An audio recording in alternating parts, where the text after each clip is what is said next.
পৃথিবীতে 2.3 বিলিয়ন খ্রিস্টান, 2 বিলিয়ন মুসলিম, 1.1 billion Hindu, 500 million বৌদ্ধ এবং 15 মিলিয়ন ইহুদি আছে। এরকম মোট 4300 ধর্ম রয়েছে পৃথিবীতে। এমন পরিস্থিতিতে কিছু মানুষ প্রশ্ন করেন, এতগুলো ধর্ম থাকতে আমি ইসলামকে কেন বেছে নেব? আমরা কিভাবে বুঝবো যে ইসলামই সত্য ধর্ম? এটা কি যুক্তি দিয়ে প্রমাণ করা সম্ভব? একে আমরা দার্শনিক দেকার্তের খুব মজার একটা কৌশলের সাহায্যে প্রমাণ করব। এর নাম হলো দেকার্তের সংশয়বাদ। সংক্ষেপে বললে তিনি বলছেন, ধরা যাক আপনার আপেল ভর্তি একটি ঝুড়ি আছে। আপনি ঝুড়িতে হাত ঢুকিয়ে একটি তাজা আপেল বের করে নিলেন। যখন আপনি আবারও ঝুড়িতে হাত দিলেন এবং এইবার যদি একটি পচা আপেল হাতে আসে, পচা আপেলগুলো বেছে ফেলে দিতে হলে একটা একটা করে আপেল হাতে নেবেন না। কোন আপেলটা তাজা আর কোনটা নয় সেটা দেখতে যাবেন না, বরং পুরো ঝুড়িটি খালি করে নিয়ে এরপর একে একে ভালো আপেলগুলো ঝুড়িতে রাখতে থাকুন। আজকের ইস্যুতেও একই কৌশল অবলম্বন করা যাক। আমি বলতে চাইছি, একে একে 4300 ধর্মকে যাচাই করা কি সম্ভব? আমার তো মনে হয় না। আমরা মহাবিশ্বে ছড়িয়ে থাকা সূত্রগুলোকে যুক্তি আর কার্যকরণ দিয়ে বোঝার চেষ্টা করি। একটি সত্য ধর্মে কি কি শর্তাবলী থাকা উচিত সেটা নির্ধারণ করা যাক। এই সূত্রগুলো দিয়ে আমরা একটি প্রশ্নের সরাসরি উত্তর খুঁজব, কেন ইসলাম? এখন একটা বিল্ডিং তৈরি করার সময় আপনি প্রথমে ফাউন্ডেশন তৈরি করবেন, তাই না? কয়েকটি ধাপ পার করতে হবে। এই ইস্যুতে ফাউন্ডেশন থেকে শুরু করে আমরা একে একে বিষয়গুলো বাদ দিতে থাকব।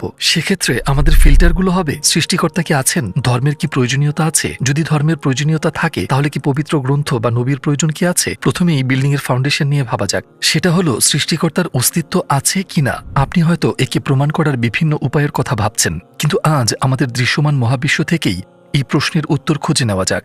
এখন আমি যে উদাহরণটা দিতে যাচ্ছি সেটা বুঝতে হলে একটু মন দিয়ে শুনুন। পদার্থবিজ্ঞান বলে, যদি কোনো কাজ সম্পন্ন হয় তাহলে সেই কাজ করতে পারার জন্য অবশ্যই একটি শক্তির অস্তিত্ব আছে, যে একজন সৃষ্টিকর্তা আছেন যিনি আমাদের বোঝেন। কাজটি করার জন্য তার যথেষ্ট শক্তি থাকতেই হবে। যেমন আমি যদি একটি শিশুকে প্লেন ঠেলতে দেখি, আমি অবশ্যই তখন এর পেছনে অন্য কাউকে খুঁজব, যেহেতু সেই শিশুর পক্ষে এই কাজ সম্ভবই নয়। আমি বরং বলবো প্লেনটি সরানোর পেছনে একটা যান্ত্রিক পদ্ধতি বা এরকম কিছু আছে। এমনকি আমি যদি স্বচক্ষেও দেখি যে শিশুটি প্লেনটিকে ঠেলছে, আমার মন তাৎক্ষণিকভাবে বলবে শিশুটির প্লেন সরানোর মতন যথেষ্ট শক্তি নেই। আমি শিশুটির আড়ালে থাকা সত্যিকারের সক্ষম ব্যক্তিটিকে খুঁজতে শুরু করব। আর যুক্তি এটাই বলে, তাই না? এই উদাহরণের মতোই যখন আমরা মহাবিশ্বে তাকাই, যেমন আমরা দেখি যে গাভী দুধ উৎপাদন করছে, গাভী তার দুধে থাকা এমিনো অ্যাসিডের কথা জানে না। যে মানুষেরা দুধ পান করে তাদের শরীরে এর প্রয়োজনের কথাও সে জানে না, কিন্তু সে ঠিক প্রয়োজন মাফিক দুধই যোগান দেয়। তার উপর সে এমন কিছু খেয়ে এর যোগান দেয় যার সাথে এর কোনো সম্পর্ক নেই, ঘাস। আমরা যদি অন্যভাবে দেখি, উৎকৃষ্ট মানের মধু তৈরির পেছনে আমরা বিষধর মৌমাছিকে সব পরিশ্রম করতে দেখি। মধু তৈরির সময় এতে থাকা উপাদানের কথা মৌমাছি জানতে পারে না। আবার মৌমাছির শরীর, এর কোষ, কিন্তু যারা এই মধু খাবে তাদের প্রয়োজনের কথা জানে না, কিন্তু তার তৈরি মধু মানুষের রোগ মুক্তিতে ভীষণ কার্যকরী। আমরা এবার ঘাড় ঘুরিয়ে অন্যদিকে তাকাই।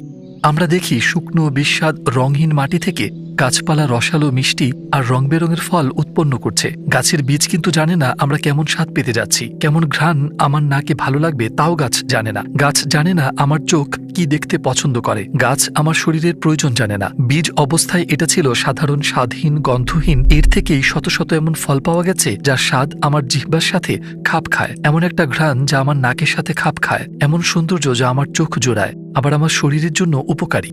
ঠিক এই মুহূর্তে আমার মস্তিষ্ক সাথে সাথে আমাকে বলে যে যাদের দেখে মনে হচ্ছে তারা এইসব কিছু ঘটিয়ে চলেছে, এই কাজগুলো করার মতো দক্ষতা তাদের নেই। মানে এটা খুব মজার, এমন কাউকে এমন কিছু দিচ্ছে যা তার কাছে নেই, কিন্তু সাধারণভাবে এটা অসম্ভব। এটাকে একটা উদাহরণের সাহায্যে ভাবা যাক। ধরা যাক আমার হাতে ধরা কাপড়টা একটা পর্দা, আর আমাকে দেখা যাচ্ছে না। এই পর্দাটি একটা কলম হাতে নিয়ে কবিতা লিখলো, ছবি আঁকলো। সবাই বলবে যে দৃশ্যত এই কাপড়টা এই কলমটাকে পরিচালনা করছে, কিন্তু স্বাভাবিক যুক্তি অনুযায়ী আপনি অবশ্যই ভাববেন যে কাপড়টার পেছনে কোনো শক্তি আছে। ঠিক এই উদাহরণের মতো যে সমস্ত ঘটনা নিয়ে আমরা কথা বললাম, পরিষ্কারভাবে এর পেছনে একজন সৃষ্টিকর্তা আছেন যিনি এসব নিয়ন্ত্রণ করছেন।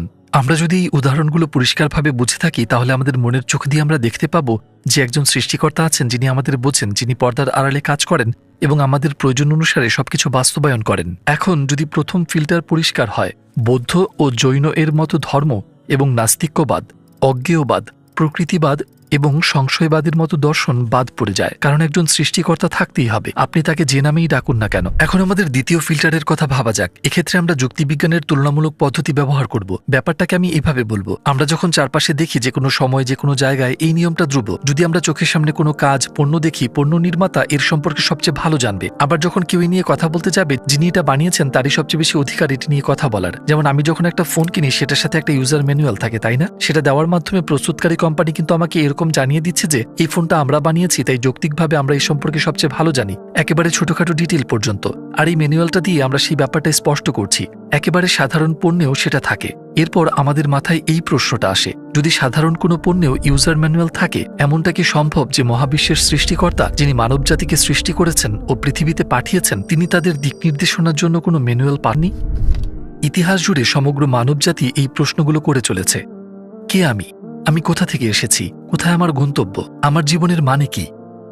এটাও কি সম্ভব যে সৃষ্টিকর্তা আমাকে এই প্রশ্নগুলো করতে পারার মতো মস্তিষ্ক দিয়েছেন, কিন্তু এর উত্তরগুলো পাবার জন্য কোনো বার্তা দেননি? নিশ্চয়ই তিনি আমাদের পথভ্রষ্ট অজ্ঞ অবস্থায় রাখবেন না। তিনি যোগাযোগ করবেন, তিনি কি চান জানাবেন এবং আমাদের পথ দেখাতে একটি নির্দেশিকা পাঠাবেন। তাহলে আমরা বুঝতে পারছি যে আমরা যে বিশ্বাসের খোঁজ করছি সেটা অবশ্যই বই নির্ভর। এর একটা নির্দেশিকা থাকতেই হবে। আর এই দ্বিতীয় ফিল্টারের সাহায্যে আমরা শিন্টোবাদের মতো ধর্ম এবং ইয়েটিসিজম, প্যান্থিইজম বা নিহিলিজমের মতো বিশ্বাস বাদ দিতে পারি। তো আপনি যদি এমন প্রশ্ন করেন যে আপনার কি মনে হয় একটা কিতাবই যথেষ্ট, স্কুলেও আমাদের বই দেওয়া হয়েছে, কিন্তু সেটা কি যথেষ্ট? শেখানোর জন্য একজন শিক্ষক কি আপনার প্রয়োজন হবে না? এমনকি আমাদের এমন শিক্ষক প্রয়োজন যে শুধু বই পড়াবে না, বরং ছাত্রদের ক্লাসরুমে টেনে আনবে আর বইয়ের প্রতি তাদের আগ্রহী করবে, এমনকি সেই সব ছাত্রদেরও যারা কথা শুনতে চায় না। আপনি নিশ্চয়ই বুঝতে পারছেন আমি এই রূপক দিয়ে কি বোঝাতে চাইছি। ঠিক একজন শিক্ষকের মতো যিনি উদাহরণ দিয়ে আর ব্যাখ্যা করে বোঝান, যিনি ক্লাসরুমে শৃঙ্খলা আনেন, আমরা যে ধর্মের সন্ধান করছি তাতেও একজন শেখানোর মতো নেতা, দূত প্রয়োজন। আমরা এভাবেও ভাবতে পারি। প্রতিটি ক্ষেত্রেই তত্ত্ব নির্ভর জ্ঞান থাকে, আবার সেটার বাস্তবিক প্রয়োগ থাকে। কিতাবের ভেতরে লেখা হলো তত্ত্ব নির্ভর জ্ঞান।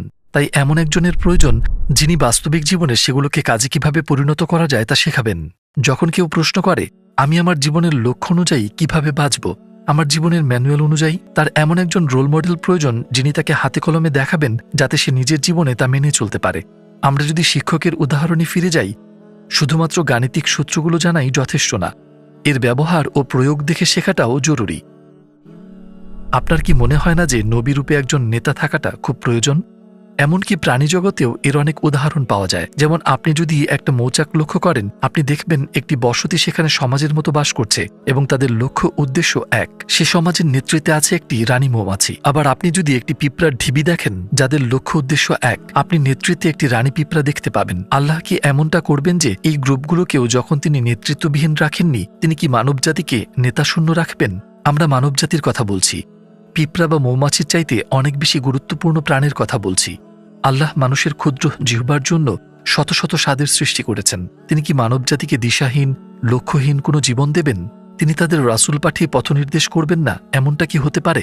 আমরা যদি এই উদাহরণটাও পুরোপুরি বুঝে থাকি, এই তৃতীয় ফিল্টারের সাহায্যে আমরা হিন্দুইজম, কেওডাইজম, দ্রুজের মতো বিশ্বাসগুলোকে বাদ দিতে পারি, যারা কোনো রাসূলে বিশ্বাস করে না। আমি এটাও একটু বলে দিতে চাই, আমরা যে ধর্মটাকে খুঁজে চলেছি তাতে নবীর মাজেজার উল্লেখ থাকতে হবে। আমরা শুরুতেই বলেছি যে পৃথিবীতে 4300টির মতো ধর্ম রয়েছে। যখন আমরা এই তিনটা ফিল্টার ব্যবহার করে সমস্ত ধর্ম এবং দর্শনের মূলে পৌঁছানোর চেষ্টা করি, আমাদের হাতে শুধুমাত্র 3টি ধর্ম থাকে, খ্রিস্টিয়ানিটি, জুডাইজম এবং ইসলাম।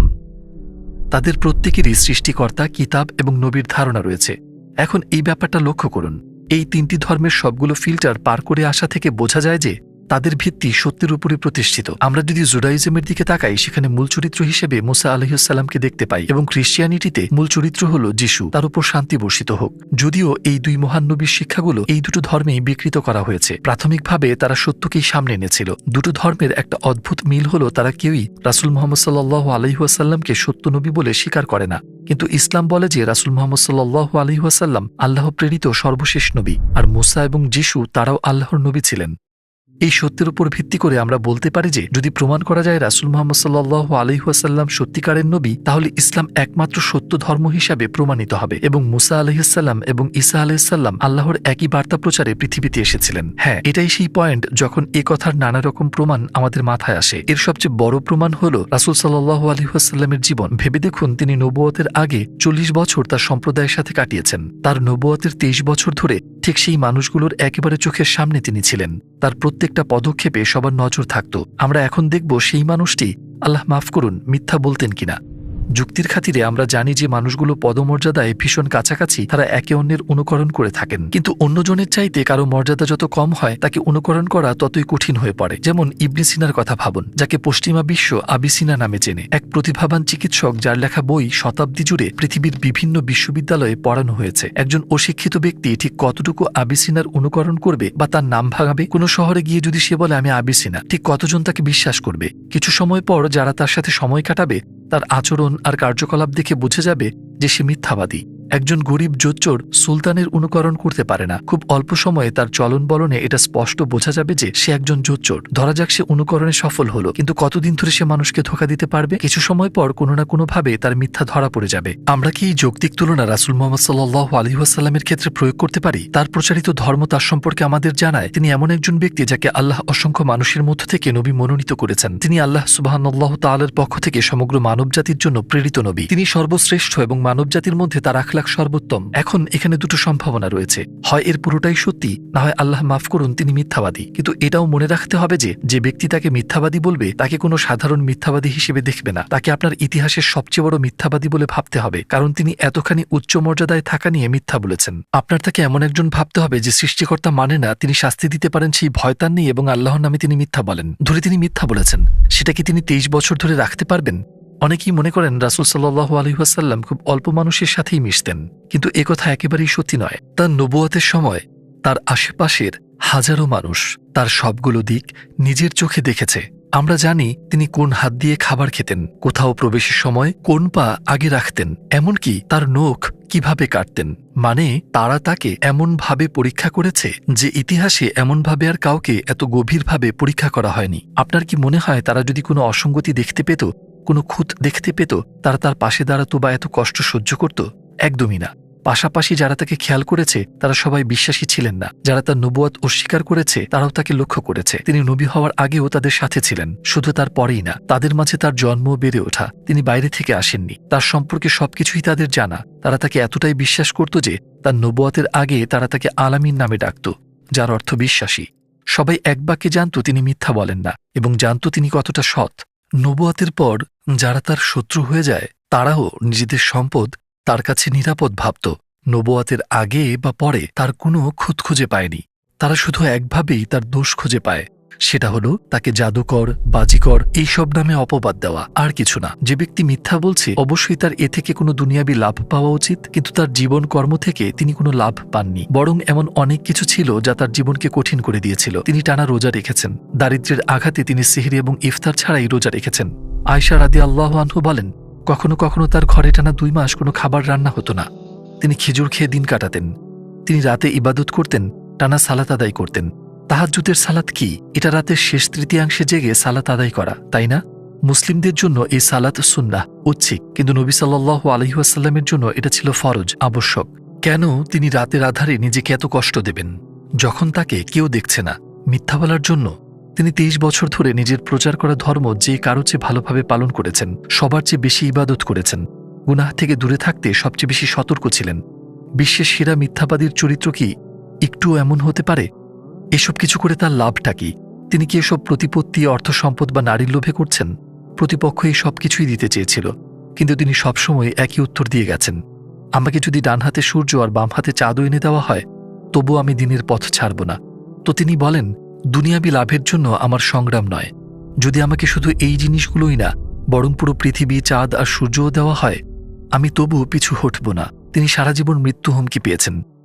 তিনি বারবার আততায়ীর ব্যর্থ শিকার হয়েছেন, তারা কেউ সফল হয়নি। নবী সাল্লাল্লাহু আলাইহি ওয়াসাল্লাম নিজ শয্যায় ইন্তেকাল করেন। কেন তিনি এত কিছু সহ্য করলেন? একটা মিথ্যার জন্য? কেন তিনি পাথরের আঘাত সহ্য করে নিলেন? এত সব অপমান আর অভিশাপ, সবকিছু তার নবুয়তের প্রমাণ হিসেবে অনেক কিছুই বলা যেতে পারে, কিন্তু সবচেয়ে বড় প্রমাণ তার জীবন। তিনি যেভাবে নিজেকে গড়ে তুলেছেন তার নবুয়তের প্রমাণ হিসেবে এটুকুই যথেষ্ট। যেমনটা আমরা শুরুতে বলেছি, হয় তিনি সত্য বলছিলেন, না হয় আল্লাহ মাফ করুন তিনি মিথ্যাবাদী। আমাদের যদি প্রশ্ন করা হয় এমন একজন মানুষ মিথ্যা বলছেন না তাকে মিথ্যাবাদী বলা লোকটি সত্যিকারের মিথ্যাবাদী, আপনার কি মনে হয় এই প্রশ্নের উত্তর দেওয়ার কোনো প্রয়োজন আছে? এই বিষয়গুলো বিশ্লেষণ করে দেখলে আমরা জীবনভর খুঁজে যাওয়া সেই সত্যকে খুঁজে পাই। সেটা হলো আল্লাহ তাআলা হলেন সেই সৃষ্টিকর্তা যাকে আমরা খুঁজছি। যেই কিতাব আমরা খুঁজছি সেটা আল কুরআন। যে নবীকে আমরা খুঁজছি তিনি হলেন রাসূল মুহাম্মদ সাল্লাল্লাহু আলাইহি ওয়াসাল্লাম। মনে আছে আমরা শুরুতেই প্রশ্ন রেখেছিলাম 4300টি ধর্মের মধ্যে ইসলামী কেন? এগুলোই সেই কারণ।